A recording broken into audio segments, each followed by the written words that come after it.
So, for my project, I'm going to talk about the Whiskey Rebellion and why it's important and what happened during the Whiskey Rebellion. So, grain in the 1700s and 1800s, it was the most valuable cash crop, especially to the Western farmers.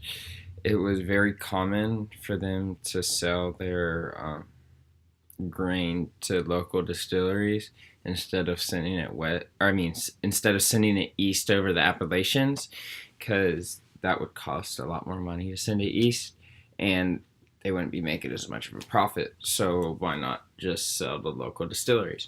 Well, Alexander Hamilton decided that in a way for America to collect revenue was to put a tax on the grain, and this made the farmers very upset because it placed a really heavy burden on them. Plus, they weren't doing very well economically as it was, um, so they were not very happy. This tax created diversity in the new country. America had not been around for very long; it was still a new country, and it kind of split them between east and west, and economically between urban merchants and the countryside farmers. In retaliation to the tax, in 1791 in the fall, 16 men in the western part of Pennsylvania, disguised in women's clothes, tarred and feathered a tax collector named Robert Johnson.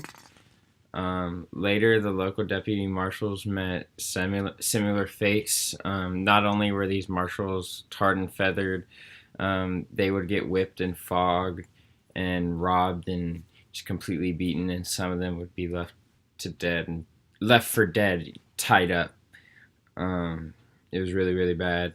The local farmers would also mine tactics from the Revolutionary War, like writing local petitions to local grievances and erecting liberty poles. Tax collections in the region for the next 2 years would dwindle little to none. As you can imagine, all these tax collectors were getting beat up, tarred and feathered. Some of them wouldn't even go out and collect taxes because they were smart. Why would you if you're going to get tarred and feathered? So they weren't collecting much money. But the rebellion was far from over. In the July of 1794, groups of armed farmers attacked federal marshals and tax collectors, burning down a couple tax collectors' homes. An armed force of maybe 7,000 also robbed the U.S. mail and gathered east of Pittsburgh. Now, robbing the mail is a federal offense, and I'm pretty sure it was just as bad back then. But, yeah. Washington responded and sent 3 distinguished Pennsylvanians to meet with the farmers to bring about a peaceful resolution. Really, this was kind of like a tactic to buy some time so he could gather up troops. So while that was happening, Washington gathered about 13,000 troops in Pennsylvania, and then on September 19th, he did something that no president has ever done before. Obviously, he was the first president, but no president after has done this. But he actually got on his horse and led troops into the field, and gave the command to Virginia Governor Henry Lee. And Henry Lee also fought in the Revolutionary War, and he was a hero. So Washington knew him very well. As the Federal Army marched west, the rebel farmers, they would scatter into the woods and stuff. When a farmer would end up being captured, they would have to be released due to a lack of evidence. When these crimes were being committed, it was such a massive amount of people that they couldn't pin one person for a certain crime, so there would be no evidence against them, so they could not be persecuted.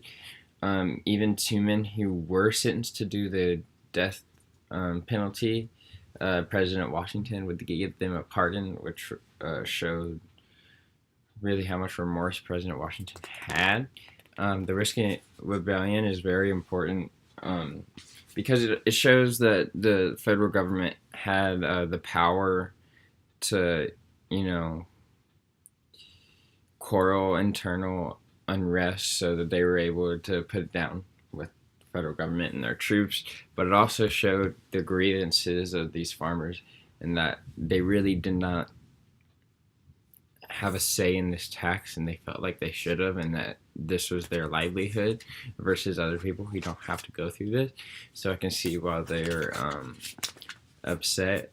It's obviously one of those turning points that shows why something happens.